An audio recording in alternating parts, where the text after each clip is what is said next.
10 पढ़ा के समाने हम सभी लोगों के पढ़ा राजा 10 पढ़ा के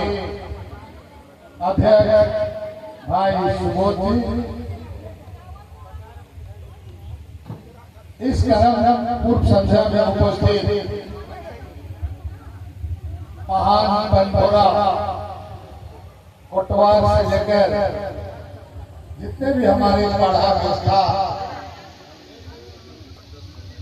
से संबंधित सभी सम्मानित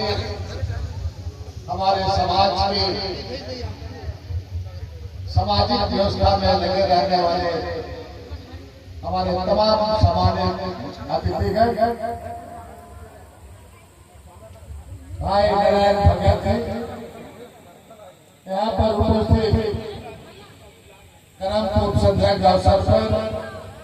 मंच में बैठे हुए सभी हमारे सम्मानित अतिथिगण और यहाँ पर उपस्थित विभिन्न जगहों से आए हुए इस क्रम पूर्व संध्या में भाग लेने के जो आए हैं सभी हमारी माताएं बहनें, नौजवान साथी, बेटे एवं बेटियां, आप सभी लोगों को सबसे पहले मेरे तरफ से जय धर्म एवं जोहार। कुछ ही देर के बाद माननीय विधायक जी यहाँ पर आएंगे। आप सभी को मालूम है कि सारे लोग सभी लोग पूरे दक्षिण छोटानागपुर में अगर कहा जाए तो इस इलाके में पूरा क्रम का तैयारी जोर शोर से लोगों के द्वारा, विशेषकर हमारे आदिवासी समाज के द्वारा किया जाता है। 14 तारीख शाम को करम राजा का आगमन होगा और बाकी हम विधि विधान के द्वारा अखड़ा में उसको अपने पवित्र काल के साथ हम विधि विधान के साथ उस पर पूजा अर्चना करेंगे और बाकी जो हमारी पारंपरिक रूप से जो कथा है, कहानी है, ये सब को हम सुनेंगे। दूसरे दिन करम के दूसरे दिन जो हम खेत में बेलवा वगैरह गाड़ने का काम करेंगे ये होगा। साथ में घर में अच्छा अच्छा पकवान भी होगा और 1-2 दिन के बाद में ईद यात्रा सब होगा। ये तमाम चीजें हैं। मैं इन तमाम चीजों में विस्तार से नहीं जाऊंगा क्योंकि हमको और एक जगह डॉक्टर कर्मा उराव का कार्यक्रम में, स्वर्गीय कर्मा उराव का कार्यक्रम में जाना है, इसलिए मैं आपको संक्षेप में आज बात कहते जाऊंगा। सबसे पहले हम लोग ये क्रम पूर्व संध्या तो हम जरूर यहाँ पर अपना रीत रंग करते हैं, लेकिन इसके साथ साथ हमारी जो सामाजिक व्यवस्था है, चाहे पढ़ा व्यवस्था हो, और इसके माध्यम से हम यहाँ पर कुछ ज्ञान हासिल करने के लिए हम जमा होते हैं। आज जितने लोग हैं हम कुछ देर में अपना नाच गान अपना जरूर हम करेंगे, लेकिन ऐसे समय में बहुत सारे जानकार लोग जो उपस्थित होते हैं उनके द्वारा हमें कुछ अकिल ज्ञान, हमारा जो व्यवस्था, हमारी जो पारंपरिक व्यवस्था है, हमारा रीति रिवाज है, हमारा जो रूढ़िवादी व्यवस्था है, हमारा नेक पूरी चीजों पर हम चर्चा करते हैं और इसको समझना है। मैं आज विशेष रूप से कहना चाहूंगा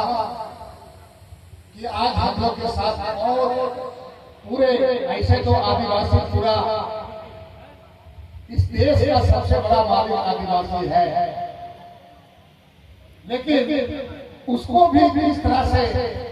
खंडित करने का प्रयास किया जा रहा है और हमारा अस्तित्व को ही मिटाने का प्रयास हो रहा है।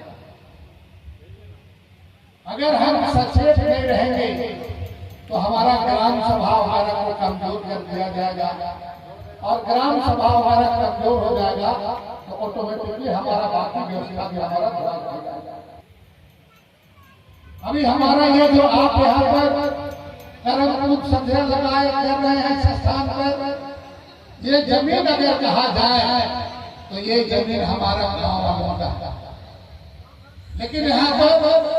केंद्र सरकार के द्वारा इस जमीन को सरकार अपने खाता में करने जा रही है। ये सबसे बड़ा चिंता का सवाल है। हमारे लिए जरूर सीएनटी एक्ट है, छोटा नागपुर टेंडेंसी एक्ट,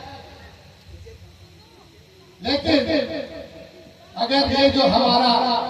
बहुत सारे चीजों को अगर हम नहीं समझ पाएंगे तो आने वाले दिन में हमारे जो पीढ़ी जो हमारा बाप दादा जो दे के गया है ये हमारा हाथ से निकल जाएगा और आदिवासियों पर भी खतरा हो जाएगा।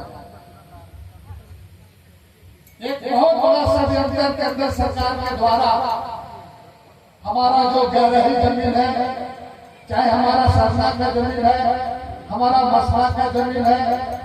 और इस तरह का हमारा जो जतरा पैड़ा का जमीन है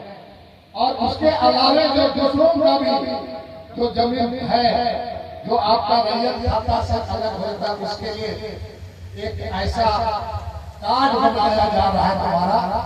और उस कार्ड में आपका जमीन का पूरा उसमें अंकित रहेगा जैसे मास्टर कार्ड की तरह। और ये वो जितना जमीन आपका रैयत या आपका जमीन रखने के ये बाकी जो जमीन होगा ये जमीन पर हमारा अधिकार समाप्त हो जाएगा।